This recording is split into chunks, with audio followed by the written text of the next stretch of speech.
Hi, good afternoon and welcome everybody. It's really wonderful to have you here to join us this Friday lunchtime. My name's Sam Lackey and I'm the director of Liverpool Biennial, and it's my pleasure to be hosting this, which is the final in a series of 3 informal roundtable conversations, the first of which took place as part of Glasgow International and the second last week, which was hosted by Block Universe. And these are around thinking about the support of performance practices, which is part of a piece of research into the potential development of a performance research network. This network has been initiated by Block Universe in partnership with founding members, us, Liverpool Biennial, and Glasgow International, and it's intended as a curatorial-led and process-orientated research network, and it's also been brilliantly supported by the Art Fund. Its aim is to further the discourse around how performance practices are presented and sustainably supported through thought leadership in the field, with a view to exploring models of co-commissioning performance and live events, and sustainably supporting artistic practice in partnership with artists and other stakeholders. We have 3 brilliant conversational partners with us today, who I'm going to introduce all together now to talk about their practices as artists and curators, and with a focus on different models for supporting performance practice through commissioning and collecting. So with us today, it's my pleasure to welcome Dr. Harold Offey, an artist working across performance, video, photography, learning and social arts practice.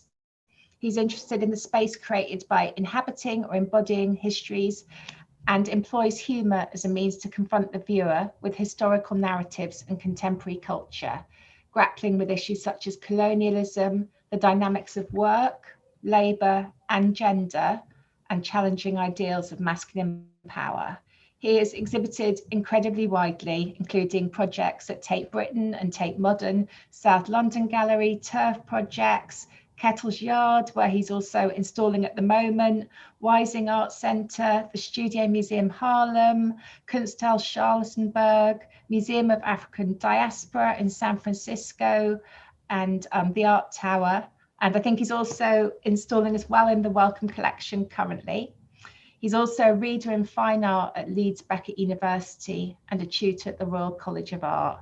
And in 2019, he was a recipient of the Paul Hamlyn Foundation Awards.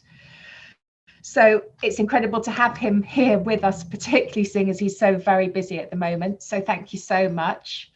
We've also got with us Nikita Gill, who's a creative and a curator with the International Institute of Visual Arts, INIVA, and Manchester Art Gallery.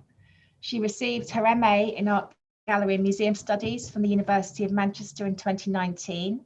And previous work includes curatorial work on the exhibitions and development of Excavating the Reno, Portraits of Recovery, and Bodies of Colour exhibitions at the Whitworth Art Gallery.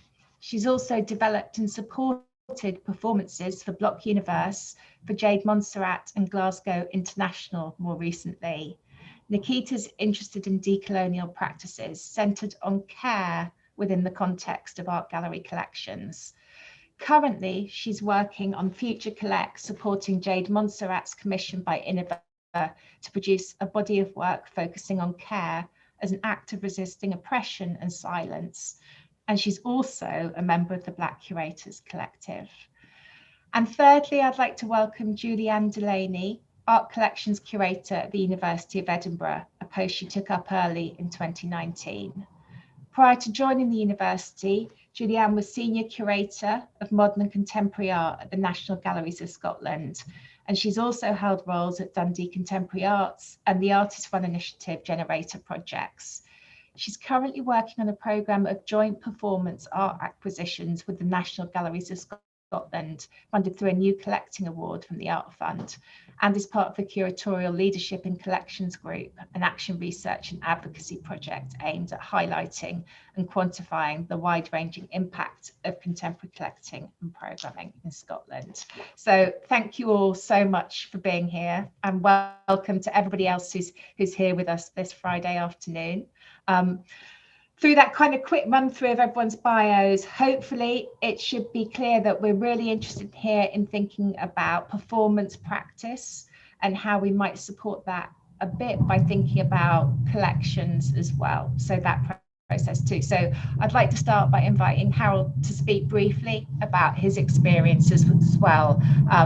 And I know that we were talking before about the work that was collected by Leeds Art Gallery, supported by Contemporary Art Society, which was one of the things I was thinking about when we invited you to come and speak today, Harold. So it would be great if you could just talk to us about whatever you want, really. Thanks, Sam. Hi, everyone. It's great to be here. Great to be in conversation with Nikita and Julianne, and looking forward to the sort of general conversation. I'm going to try and not talk for too long, but I'll maybe speak to the current commission that I'm doing with Leeds Art Gallery that Sam mentioned. So I'm currently in the process of developing a work called Reading the Realness, which has been acquired by Leeds Art Gallery through the Contemporary Art Society's Rapid Relief Fund, which has supported the acquisition of quite a few works, I think last year.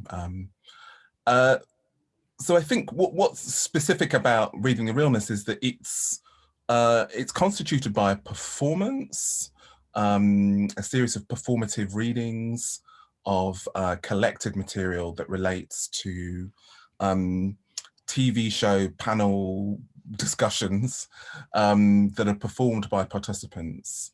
But it's also a kind of archival work, so there's a sense in which, for me, I'm seeing it very much as, I guess, there are a series of kind of instructions or parameters, and what we're working towards currently in the autumn, end of September, October, is an iteration of the work. I mean, just to explain a little bit the kind of structure of the work, I don't necessarily want to kind of go too deeply into it, because it does take sometimes a bit of contextualizing, but maybe just to help to think about, I think, what are the parameters of the performance? And something that I'm quite interested in is more broadly the materiality of performance, what constitutes performance, as you know, certainly not a monolithic practice, but a set of practices. And again, you know, one of the delights about working or thinking through performance is just the constant need to re-articulate what performance is, what it isn't, what it contains. I have an idea. I just think that all artistic output is performance. You know, if you're making a painting, that's a performance. You're just showing the documentation. You know, so for me, performance is very much defined by what is the activity, what's the series of actions or gestures that are being enacted, and then how are they presented, or how do they encounter an audience? And, you know, like I said, sometimes that might be the performance is the drawing, or it's the sculpture, or it's the ready-made. That's a gesture too. So anyway, but the Reading the Realness work, I mean, it's partly come out of my own pedagogical practice in terms of teaching, but also for me, a kind of desire to want to punctuate or sort of interrogate some aspects of public discourse. So I also have a private obsession with daytime talk shows, panel talk shows. So Loose Women, The View, The Real, The Talk, particularly shows that I think are often constituted by all women panelists, but you know, there are various versions. You also have things like talk radio. You know, we've seen on YouTube a proliferation of kind of commentary panel shows, panel channels. So I'm particularly interested because I think this has become the sort of forum for public discourse. So for me, the work is structured around this quite traditional idea of the table read, which is a pedagogical strategy that's used in theatre and film. So when the cast initially comes together, they read the script, not perform the script necessarily in terms of acting, but it's about, it's part of that process of getting to know the characters, getting to understand the text, thinking about some of the plot lines. So it's a table read. So I've kind of co-opted that.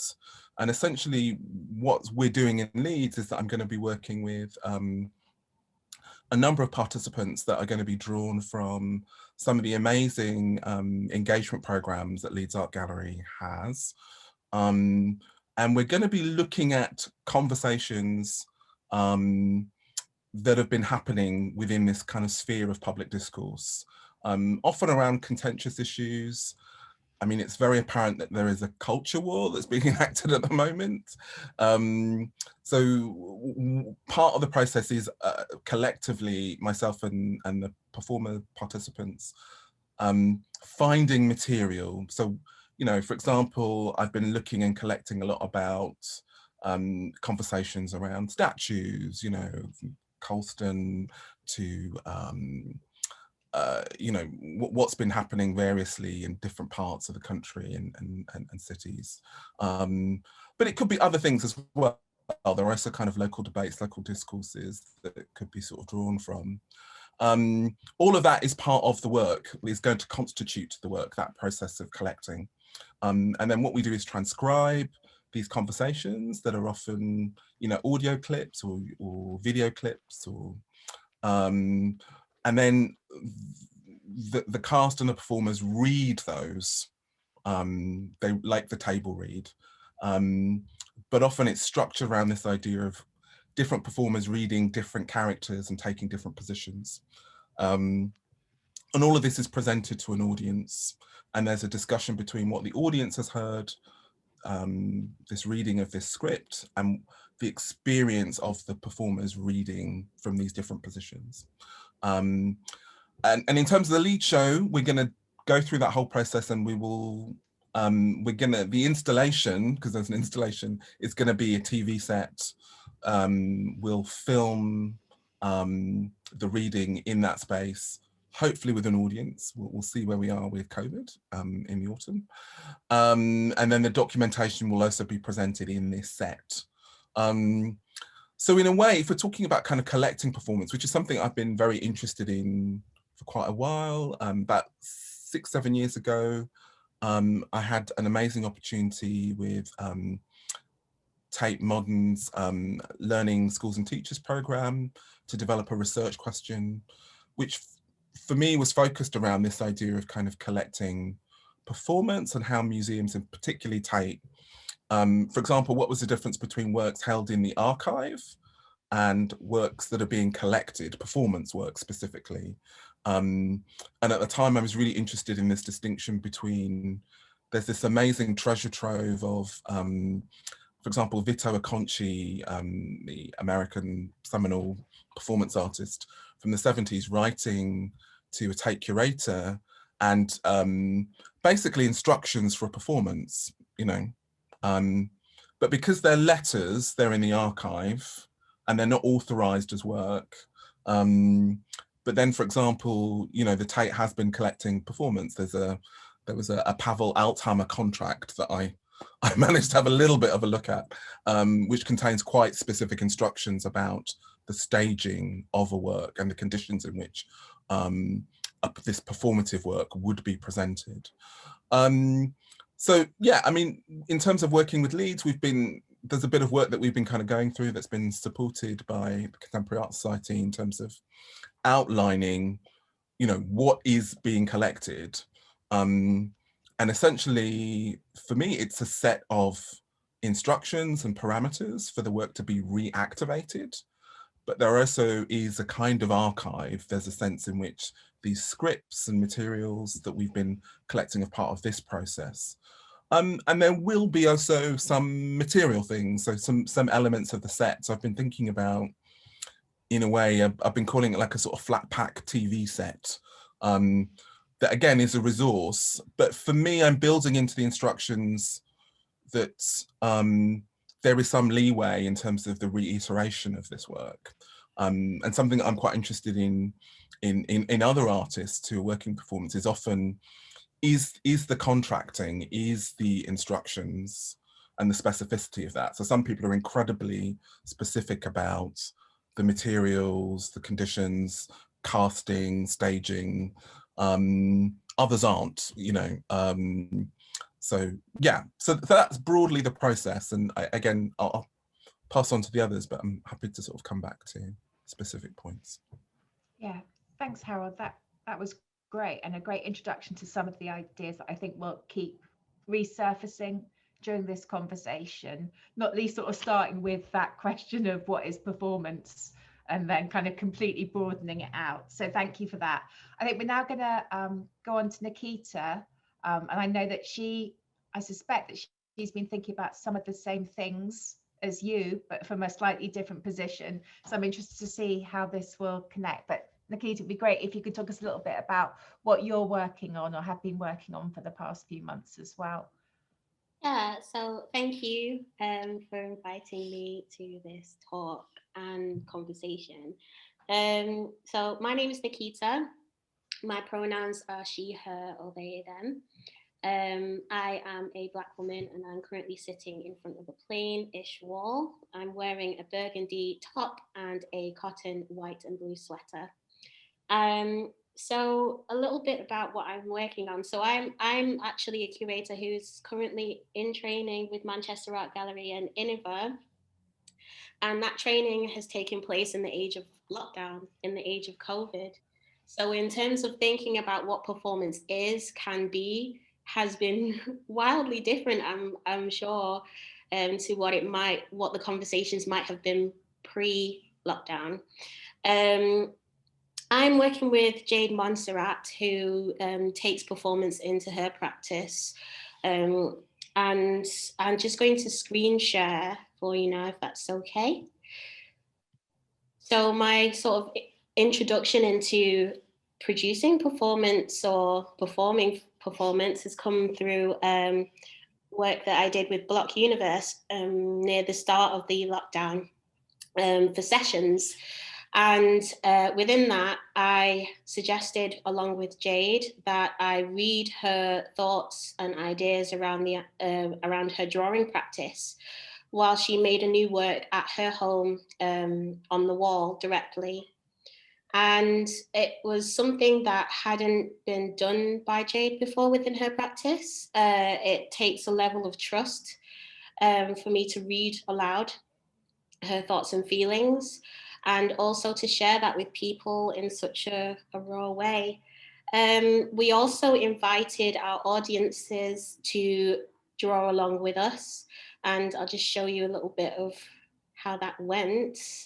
You can see there, people are sort of adding slowly to the drawing. So there was sort of a collective performance happening that came organically because they had the opportunity first to experience my voice. There was a certain fear of making a wrong movement. I had to be really aware of my body and careful about every step I took. And this was a really strange but amazing experience because it led us to really consider what it is that we collect and what it is that we hold on to when we're thinking about performance as practice. It also led to work that we then re-performed from the Block Universe performance for the Future Collect exhibition, Constellations, Care and Resistance, which was kind of a holding space for Jade's practice. As with the lockdowns, Jade was intending to come to Manchester to experience the collections, to make a response. And we still plan to do that and exhibit in September this year. But in the meantime, I exhibited her existing work and also included more wall drawing. So this was now reversed. Jade was now trusting me to write as she read her own words. And I'm just going to play a little bit for you now. Charcoal is a metaphor for the roots of creativity and the roots of existence. My mum has always used charcoal made by our neighbours, who make it from their home in the next valley. The charcoal is made from willow and birch, amazing thicknesses. It is like velvet. Charcoal is fundamental to our life on the planet. We are made of carbon, and my drawings suggest charcoal is a metaphor for the roots of creativity and the roots of existence. My mum has always used charcoal made by our neighbours who make it from their home in the next valley. And so the roles were reversed. The artist was not present, but she was absent present. And through the charcoal, we found a container for this performance. I became a conduit for her performance, her ideas, her hopes for expressing herself. And I guess I shared a connection with her that I hope we can allow or invite audiences to also share with us. As part of Jade's commission, she has made a new performance which will be debuting in September, and we're in the process of thinking through the complexities of acquiring performance. Within the new performance, I was the first actor, and I know, Harold, you mentioned the idea of that, you know, the actor and the producer, but what it sort of led me to think about is performances as contracts, as policy. We had a study day with Rose Lejeune and John Sharples, where John made a really amazing statement. He said that contracts are a way for us to understand a space and come together and live. And it's a choreography between people. And you know, as a young Black woman in an institution with no other Black people at this level, curatorially, what does it mean in terms of policy? How do we engage with that policy? Am I also a performer? Am I also an actor within this institution? That's a lot to unpack in a year as a training curator. It's probably a lifelong thing to unpack, but like anti-racism and decolonialism, it's a lifelong journey. It's not a means to an end, and it's not full stop. It's an ongoing conversation, and I'm trying to navigate that along with Jade through the idea of performance and collecting performance. So a number of questions I have is from that study day with Rose and John, you know, why do we want to collect this performance? Why do we want to collect performance in general? What is it that we want to hold on to with that collection? Is performance the prop, or are the instructions the performance, or are the instructions the prop? And also, who are the actors? Who are the directors within our collective performance within institutions? And how do we stop performance being defined as miscellaneous, as Rose put it, you know, that miscellaneous character? So I've kind of inadvertently positioned myself as someone who is going to dedicate time as a curator within Manchester Art Gallery to performance, to moving image, to new media, to performance after COVID, and everything in between. And yeah, so I guess I'll leave it there. I will add links into the Zoom chat, but also I just wanted to actually end on this statement that Isabel Howson made when she was writing about performance and the future of performance after COVID. And she says, if solidarity has been one of the most frequently used hashtags during the pandemic, it calls upon art's entire ecosystem, me, you, our institutions, readers and audiences, to make sure its utterance is not some empty performance. So I'm carrying that with me, and just show you here the final work that Jade had made for the Block Universe. This is the words that came naturally to her. It wasn't written beforehand, but it's so timely and so important to remember. Yeah, thank you. Oh, well, thank you, Nikita. That was a really amazing and incredibly open introduction to the work that you've been doing, that as I thought, kind of connected with lots of things that Harold said. I think, you know, this idea of starting with performance as everything and then performance as miscellaneous is a really fascinating question, as well as I've written down your questions. I think we can return to them later for sure. So it's my pleasure now, I think, to introduce Julianne and invite Julianne to come and speak a little bit more about her experiences, really being at the forefront of thinking about bringing performance into collections in Scotland. So over to you, Julianne. Hi everyone, lovely to be here and brilliant to hear what Harold and Nikita want to talk about today as well, because I'm very glad to hear there's lots of crossover. Particularly interested in designation, status, rights, copyright contracts, really, really interested in contracts and policy, and hopefully you'll see that through some of the things I'm going to talk about. But also, who are the decision makers, who are the ones who you know, I suppose perpetuate the work or are allowed to make decisions about variation and change in the work. So I do have some images I'll probably share at some point, but just to start, I'm really grateful to be here, excited to be part of these discussions. I think there's a huge merit in trying to solve these issues collectively. It's a deep challenge trying to represent and collect this form of work. So as Sam mentioned, I was previously a curator in the Modern and Contemporary team at the National Galleries of Scotland. And it was whilst I was in that role that I applied for the New Collecting Award, which Sam also referenced, which is a pot of money from the Art Fund, which supports the acquisition of artworks for collections that are, or areas of collections which are underrepresented. So it was our desire at that time, this was late 2015, so we're talking quite a few years ago now that the grant was actually given, to use the money to support the purchase of performance works, and crucially those which we have the rights to reproduce. So that distinction is quite important from maybe the documentation or ephemera or materials related, the kind of contextual information connected to the enacting of a work. We were really seeking the ability to obtain the rights to reproduce something.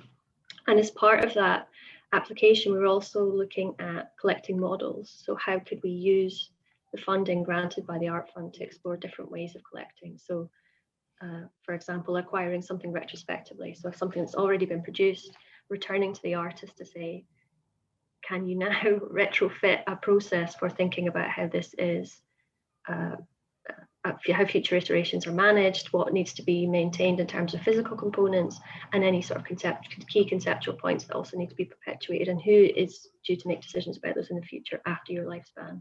So many of my conversations are about lifespan of objects, people, because when working in a collection, you are thinking in terms of hundreds of years. It's not unrealistic that your collection has already existed for hundreds of years. So we were talking deliberately, very, very explicitly about the different types of models for collecting in order to understand, to use the money to best effect, to see what the challenges were within each approach. So I've mentioned acquiring something retrospectively, but versus potentially the benefits of commissioning something and acquiring something that you're commissioning, where you might travel along the journey with the artist through the production process, and therefore glean a little bit more information about sort of key components. You can follow the trajectory of the making, but also potentially negatively have an impact on particular motivations based on the fact that there's a knowledge that it's something that will have to be repeated or perpetuated. So being mindful of the impact of the involvement of the process of collecting on the artwork, and it's a question I've consistently asked myself, is what are we doing to this artwork through the process of trying to acquire it? And in answering that question, at certain points I have, and with others, made decisions not to acquire things because actually of what it's going to do to the work. So part of the desire for the National Galleries in particular to acquire performance was really rooted in the realization that its relationship to performance only really existed through the collection of ephemera, and a small amount of that even related to artists from the 70s and 80s, such as Joseph Beuys and Alan Caprow. So again, very male dominated, white male dominated in terms of representation of the practice, or the alternative way of engaging with performance was through one-off events, which were usually organised under the guise of an education programme, which I think is also an interesting point, where performance is positioned within a sort of curatorial education departments within an institution. So at no point really was performance considered a key aspect of exhibition making or collection development. It wasn't really discussed as a viable proposition, as something that would be acquired, and that's partly because of the complexity, and not least because National Galleries has a collection that spans 13th century to the present day. So actually even contemporary work in general, installation, moving image, amounts to a tiny percent of the institution's holdings. So actually placing a lot of resource onto that area is really challenging. That coupled with the fact that all systems within collections are really generated around objects and straightforward objects, objects which you might anticipate have no element of change.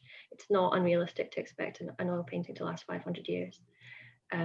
And so you don't have to have systems which have the capacity to record change or a modification in an artwork or advancement or development as may be required for a performance work. So lots of things were happening at National Galleries at that point in time. The point in time that the money came in, we were definitely making great strides in terms of acquiring complex multi-part installation works, which I think have set many of the same challenges as the endeavour of attempting to record and pin down components of a performance. So that's essentially the context behind why the money was granted. And I think one maybe key point, and I know this has been referenced in other talks through this series, is about the flexibility of funding. So the Art Fund granted that money in 2015. It has, we've only recently just jointly acquired the first work. So that's 6 years later. That's also seen the birth of a child, mine, and me changing jobs. So I've actually moved to a different institution in that point in time. So I think the realization that the collecting process takes years, regardless of personal circumstance, and the flexibility of a funder to support that process and recognize the level of research and institutional change that has to happen to accommodate the works has been really appreciated on my behalf. So as mentioned, I moved to the University of Edinburgh, which is a completely different context and actually offers up a really interesting complement to the National Galleries in terms of jointly acquiring. So the process of acquisition is complicated. The process of joint acquisition is even more complicated because of the variety of governance systems and other things that you have to go through. But I am situated in a research and teaching context. I have no immediate gallery display space, which is a benefit I'd see.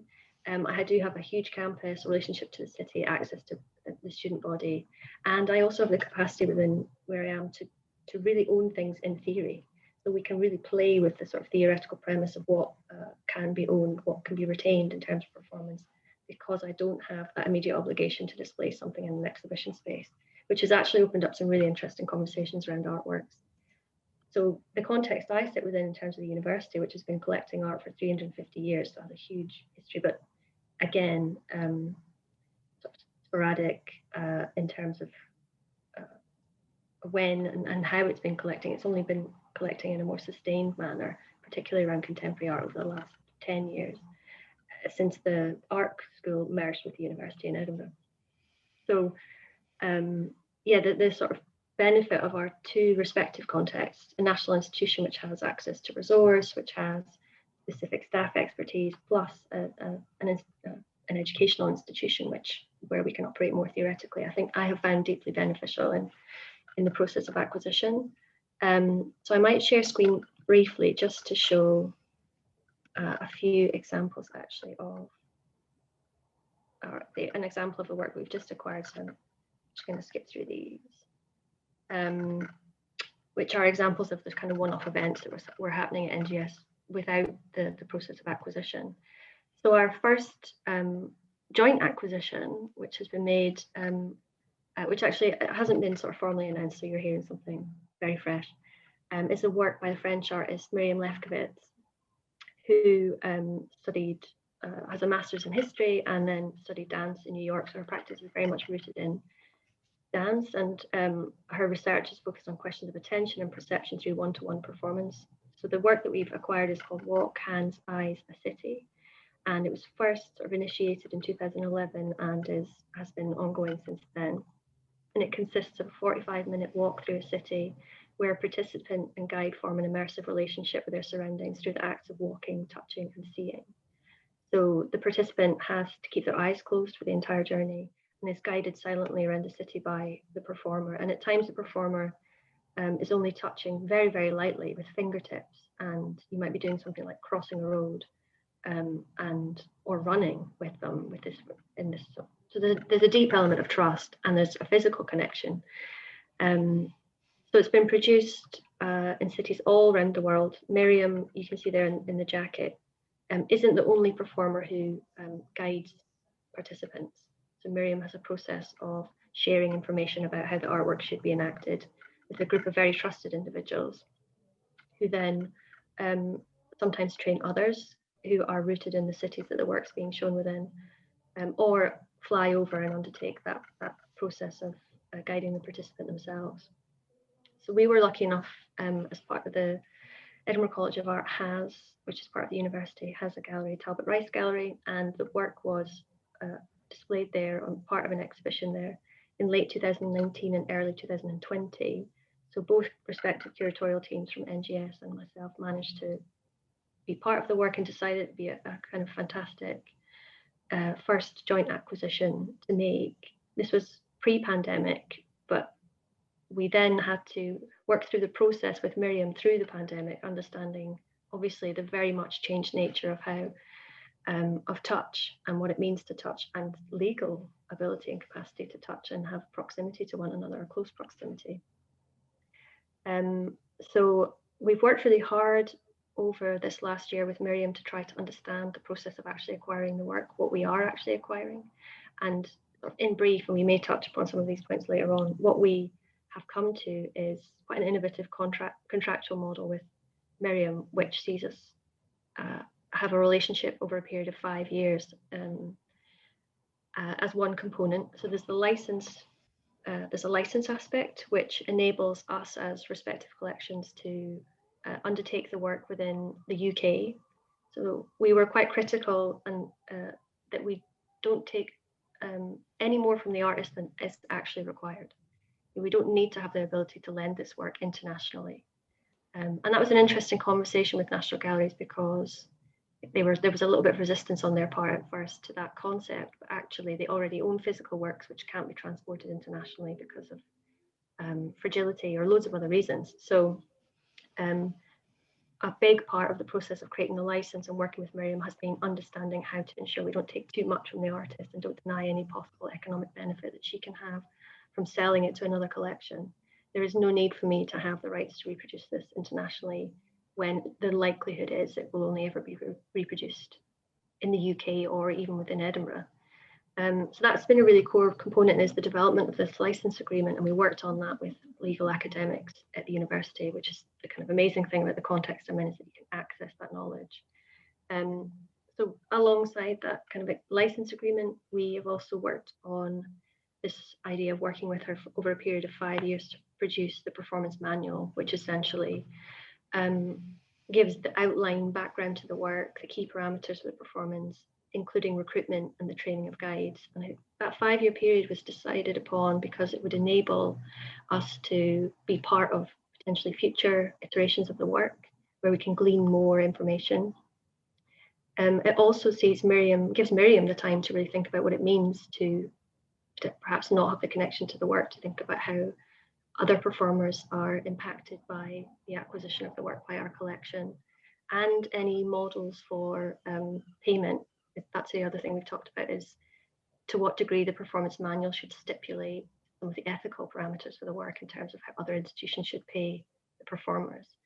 So we've given ourselves 5 years for that process and paid Miriam for time over those 5 years, during which she will compile information. So I think that relationship to time with an artist, understanding that it may take many, many years for themselves to understand how to extract the work, or that you might need to present the work in situations which vary greatly in order to gain specific understanding about how something operates.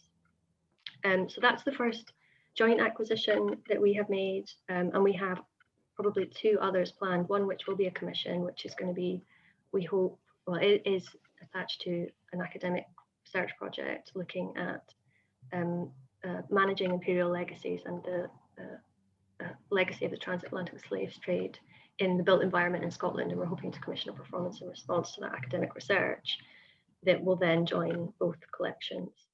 And one other performance I wanted to briefly mention is something that we commissioned independently as the University Art Collection, and it's by a Glasgow-based artist called Shona McNaughton, who makes live performances usually rooted in how artistic labour, paid labour, and the mother roles intersect with governing institutional systems. So her work usually is rooted very much in her own body, often scripted. And in 2019, we commissioned Shona as part of this project called Platforming Creativity, which was looking at responding specifically to research undertaken on artist engagement with the gig and platform economies. So she had proposed to produce a work which was exploring the conditions of artistic labour when action through specific gig economy structures. And she proposed to provide a taxi service during GI in 2019, where she would be driving people around the festival essentially, but instead of money being exchanged, the currency would be the performance itself. Obviously, the pandemic happened, and she was unable to do the work physically, and so transposed it into an online format where people could book via Eventbrite, and rather than taking a physical journey with the artist, you had a phone call during which she would drive from one venue to another with those drawings that you can see in the car there.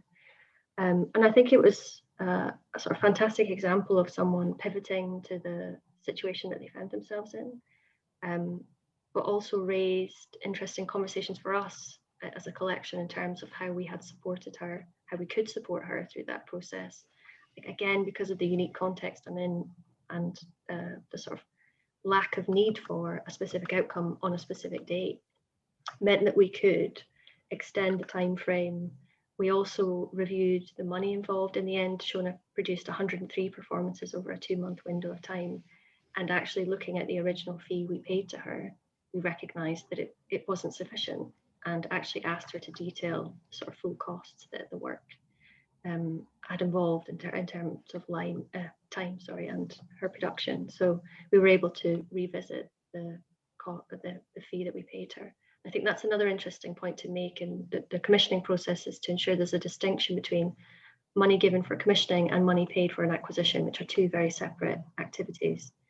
A lot of the work she did with this took place on an Instagram account. So we're currently in the process of working with Shona on what are the elements that constitute the work. All the drives were recorded, and so she's going to produce a moving image piece. We'll probably also try to capture the Instagram account.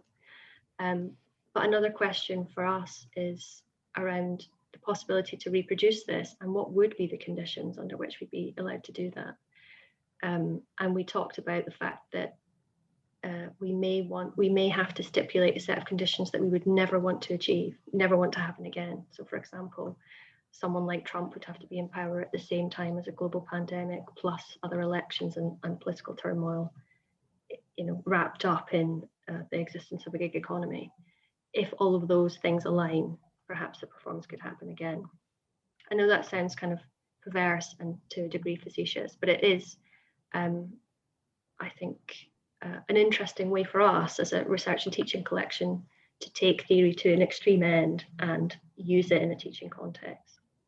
So yeah, I think that's probably, if I can stop sharing screen, just an insight into a couple of examples of things that we have acquired in the way that we're thinking about legal models and sort of models of support in general. Thanks, Julianne. That was amazing. And yeah, again, another incredible balance to the conversation. I guess there are lots of things I'd like to ask all of you.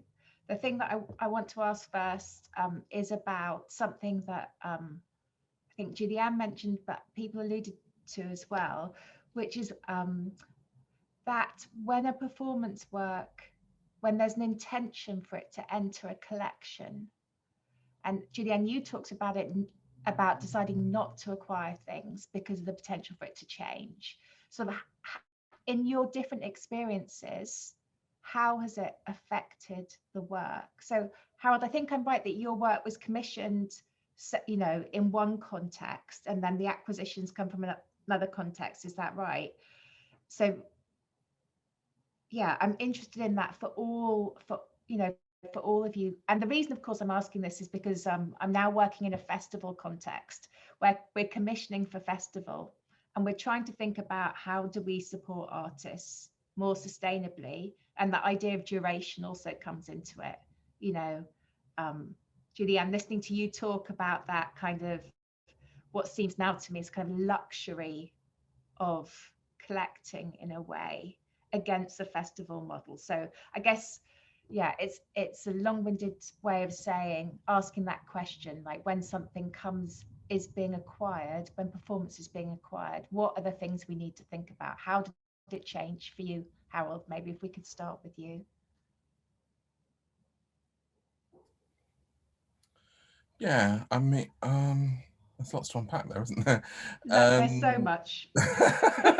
Just yeah. I mean, I think just with in my specific situation, there was a discussion with Leeds Art Gallery about what they wanted to acquire, and once we identified it was that work, because it had been made in a different iterative form previously and performed previously, so there was a conversation about actually what would this iteration be like. What would it, is it just the previous thing, is it a new thing? So so in some ways I think, you know, that kind of intersection of the commission acquisition is a very specific kind of specific case.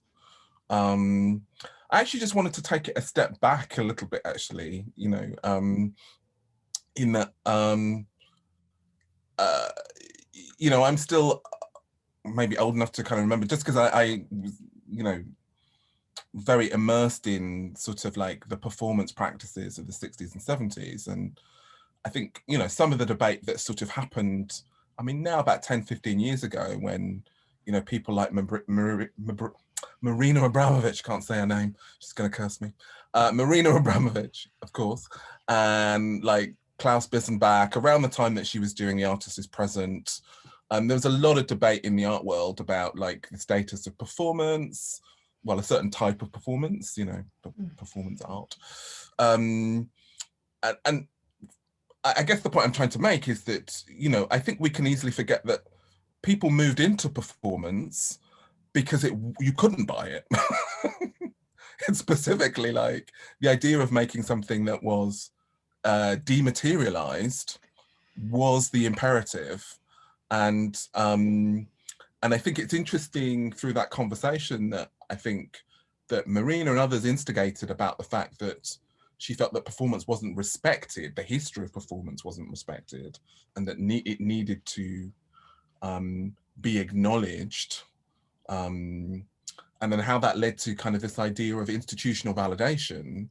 So instead of museums just collecting the evidence, the documentation, how can they negotiate collecting the real thing? So, I mean, I'm just saying that partly because that for me, that, you know, that ethical thing that, you know, led to the development of certain practices it's interesting that I don't know, I think it's important just to kind of remember that. I mean, I know we're in a very different place, and I'm not, you know, obviously as someone whose work is being acquired, I'm not opposed to it being acquired. But I think it's interesting to think about when a whole series of strategies and a medium, if you want to call it that, has been developed out of a certain anti-capitalist prerogative. And I think for a certain generation of artists, that's still quite an issue. You know, I've encountered people that are like, you know, apart from the incongruity of like the kind of like what is being sold, it's like, why is it being sold? It's like, it shouldn't be. So I just wanted to throw that in. I mean, I don't want to derail other things that are being said, but. Yeah, I guess Yeah, I mean, that's fascinating for me because, of course, one of the things we're also trying to interrogate are the financial models that support performance. And you've got that, you know, that resistance of performance coming out of that dematerialization of the art object, but then a desire also to support artists through acquisition as a way of funding. Nikita, what did you want to add? No, sorry. I was just going to say I wanted to kind of respond to that. It's really interesting thinking about like performance not being something that was originally intended to be collected. And the conversation that I recently had with Jade and others about the idea that reperforming it was, I suppose, something that happened outside of the institution. So that the idea of like collecting the performance or collecting the instructions, it happens once because it can't happen again. And that we collectively come together to write this statement about the fact that once audiences reperform this, it's out in the world, then it's stored within their body. You know, like the book, The Body Keeps Score, in a similar sort of way. So we, in acquiring it, it doesn't gain that institutional authority, because the authority is the people who perform it, the way that they reperform it.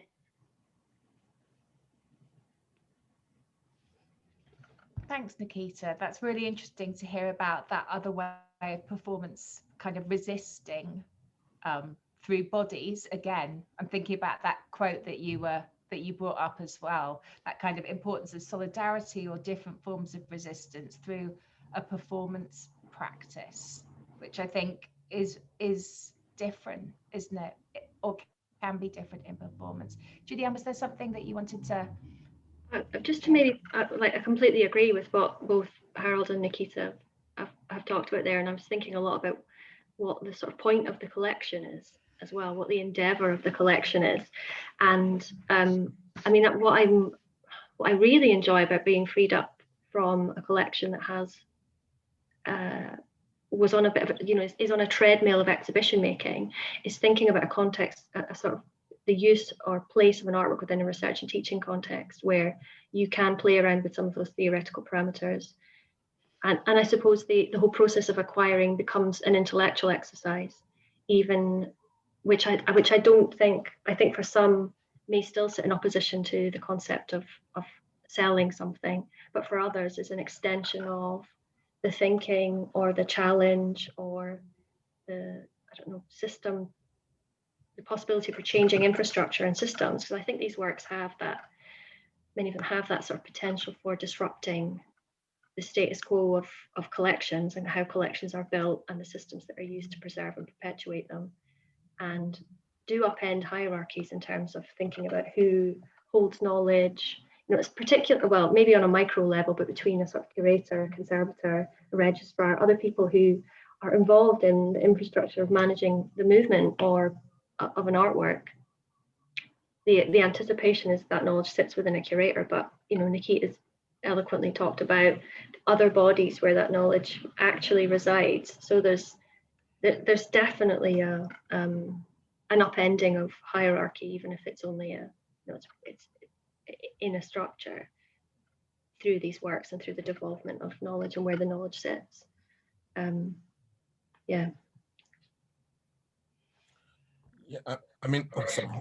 No, go on, Harold. I mean, I think that's a really good point by Julianne, really, about the kind of sort of knowledge. I mean, sort of, one of the interesting things for me was to think about like conservation as well, in terms of, and obviously, I mean, just to frame as well the conversation, we're mostly talking about acquisition by publicly funded, you know, Yeah. museums and galleries. And I mean, just to point that out, because I think there are other debates and discourses around like the economies around performance practices. If you're talking about private collectors, like what might happen in the secondary market if something, you know, but yeah, I mean, just to bring it back, you know, to public collections, and obviously that I think imperative to really reflect contemporary practice and where contemporary practice is. But yeah, one of the things that was really interesting when I was doing that Tate research project was actually not realizing how much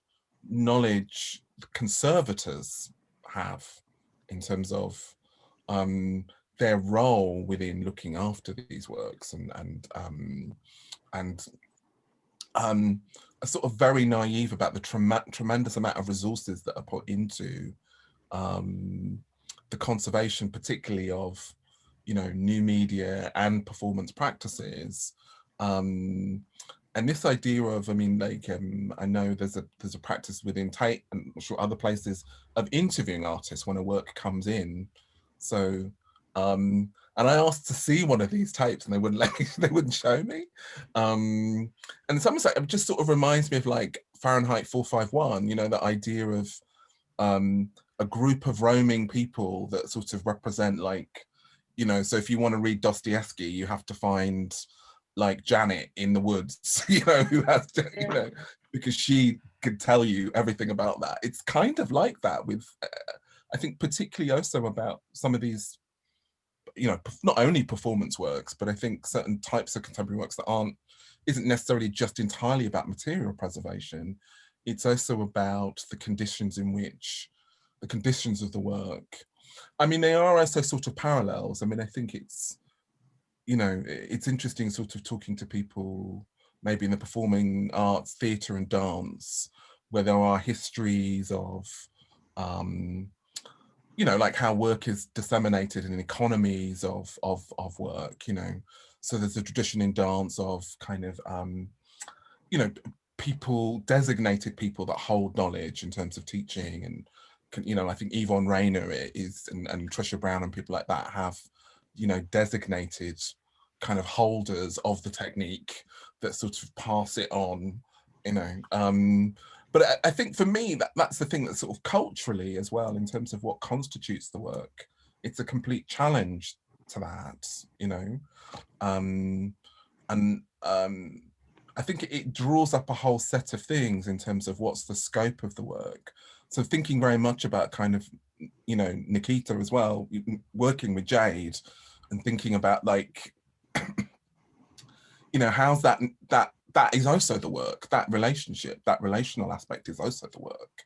And how is that shared? I mean, that, you know, it's been shared now in a way that, you know, in the way that Nikita was talking about, I was experiencing a bit of that work through the kind of conversation.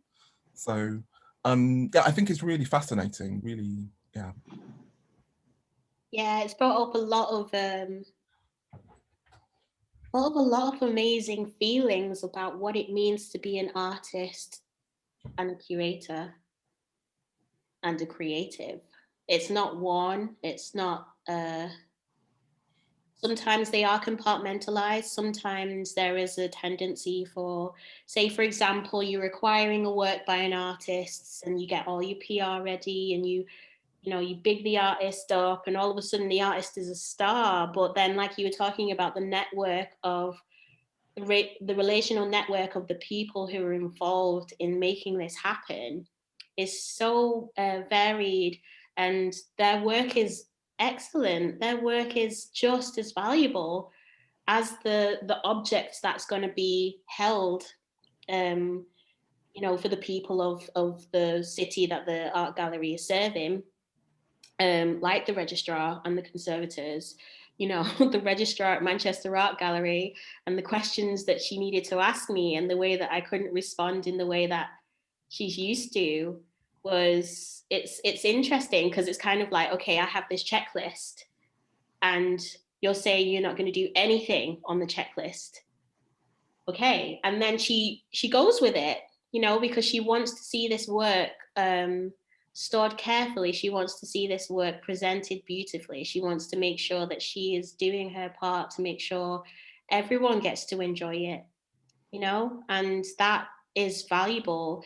Jade Foster, who is in the chat, I hope you don't mind me mentioning your name, but she's also in the Black Curators Collective with me, and she spoke really eloquently about the idea that, you know, what is it to be a curator and an artist, and where is the power imbalance in the way that people are treated, because it's got to be care of artists, care of object, and care of art producers, curators, conservators, and so on, because collectively together, that performance, those memories might be sometimes traumatic. For example, an artist whose needs weren't cared for when they're performing post-performance, because it can be quite laborious on the body to be that vulnerable.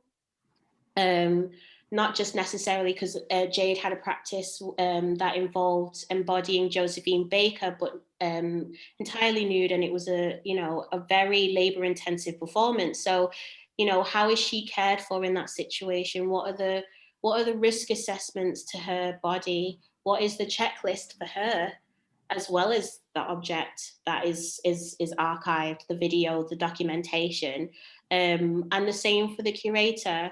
What's the checklist for me as a Black person in this institution?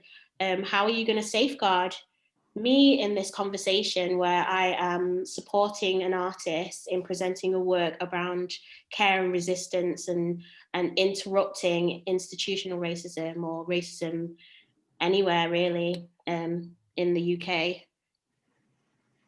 Yeah, I mean, I completely agree with that. The ability to sort of have the ethical veil over all of the aspects of the process of working and acquisition, and particularly asymmetries of power. And I'm so mindful of that in the university's context, because it is huge, and it's also used to working with research in a very particular way, and maybe less fluent at looking at what artistic research actually is. And so the concept of just taking, for example, all intellectual property from someone who is engaged with the university is a kind of standard practice, because that's what universities sort of trade on as to fund themselves. But doing that to an individual artist who on average will earn less than £10,000 a year is outrageous, and potentially, you know, definitely denying potential economic benefits. So we've been trying to institute policies in the institution to teach them about also what artistic research actually is, and how it operates as equivalent to, not illustrative of, academic research or in another way. So I totally agree about those asymmetries of power. But I also think, certainly when I've worked on acquisitions of complex sort of physical works and or performances, is the desire to be comprehensive isn't great for anyone, actually. To be fully comprehensive, I think at times for an institution can be disabling, because, you know, if I pick a random example of a moving image work which has a grey carpet that has to be used, etc., etc., it doesn't necessarily accommodate the capacity of the institution in the future to afford a grey carpet.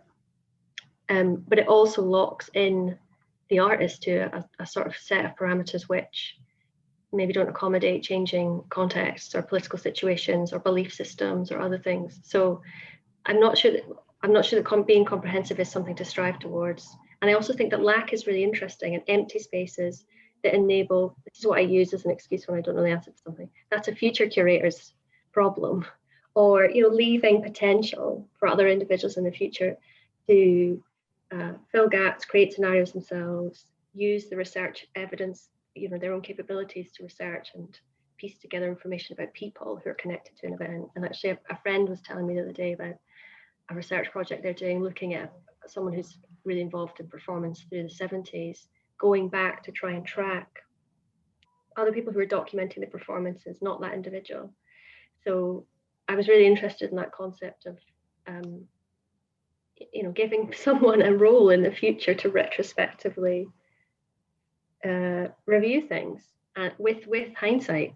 So I don't know if that's taken it slightly somewhere else, but yeah, I think the idea of being comprehensive now is unattainable and perhaps very undesirable.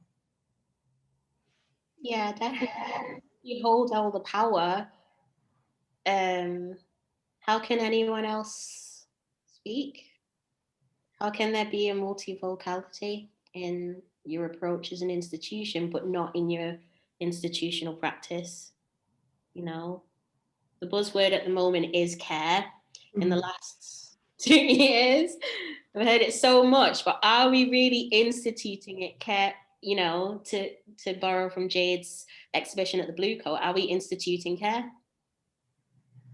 Or is it just lip service? And I really like the idea of retroactively looking back, or doing an audit, I guess, doing a creative audit with the new knowledge that people have and the new confidence that people have in being able to address past imbalances.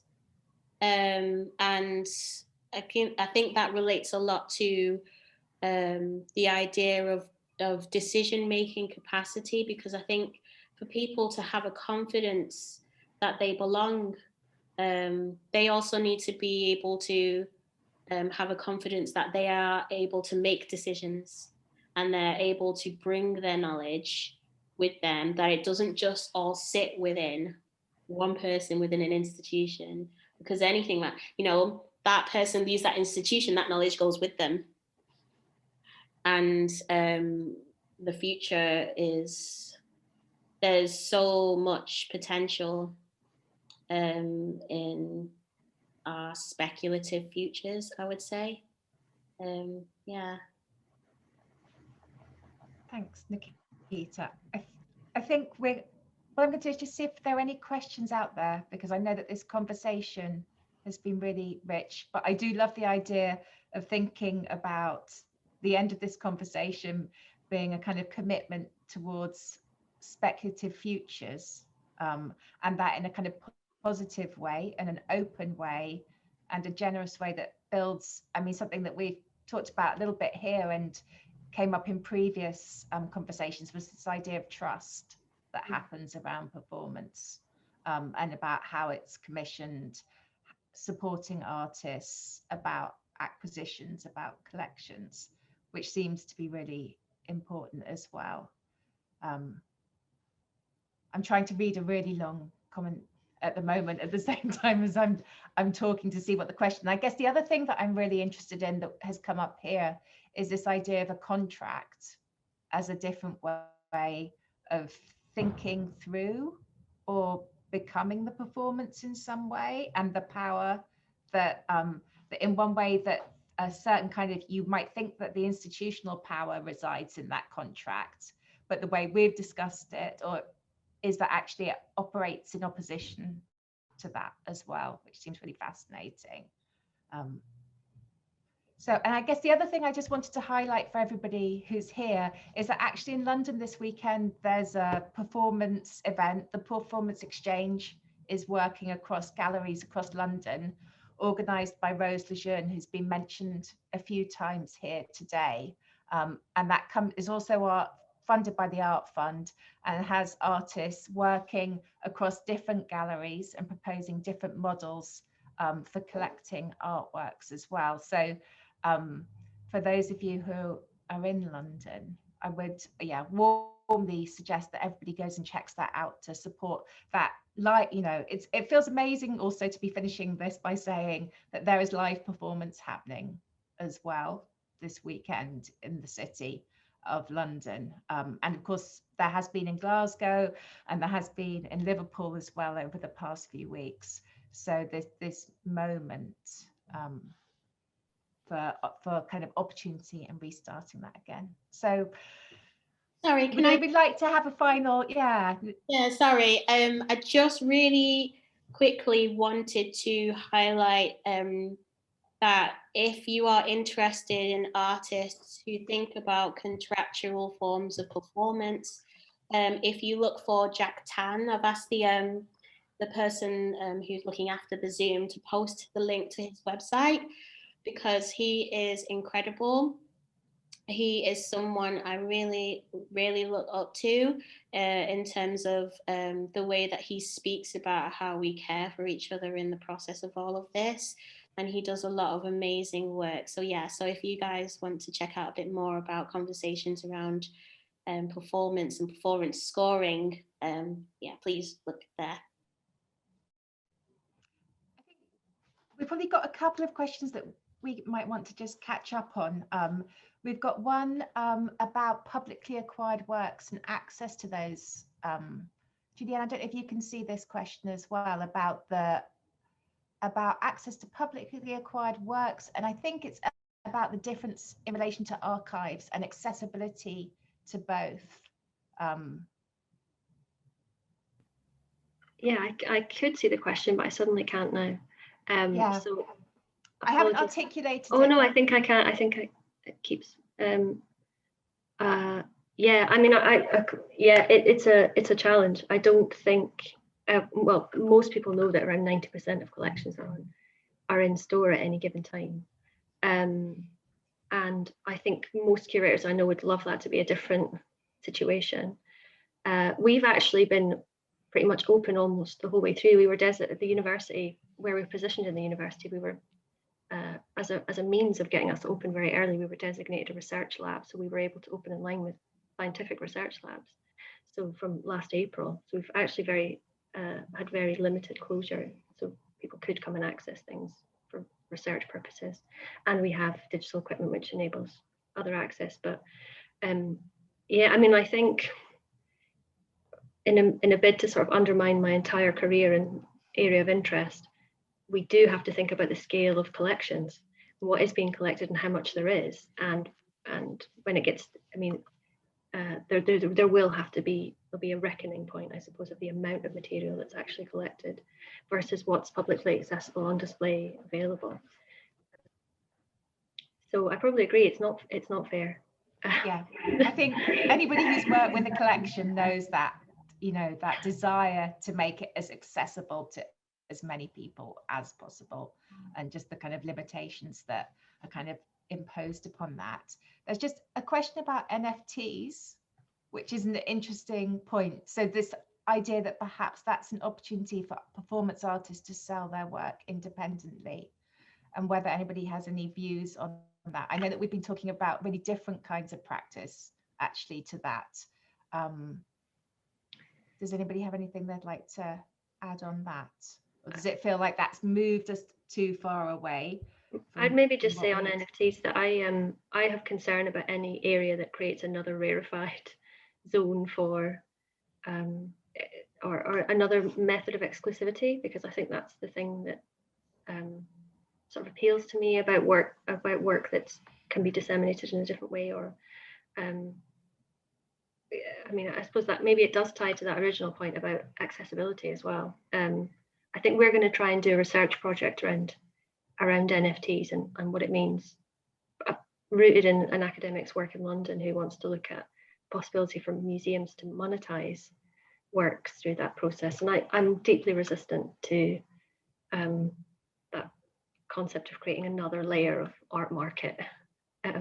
But equally, conversely, very keen for artists to protect themselves. I mean, we work with a really great academic at the university in the law school called Samantha, who has done loads of work with creative individuals, interviews with people looking at their understanding of their intellectual property rights and their copyright, and has found that visual artists have the lowest sort of fluency and knowledge. So maybe for me, that goes hand in hand with a sort of general thought about teaching, how students are being enabled to understand the possibilities with their work, being prepared for the realities of dealing with dissemination, sharing of imagery, or selling things.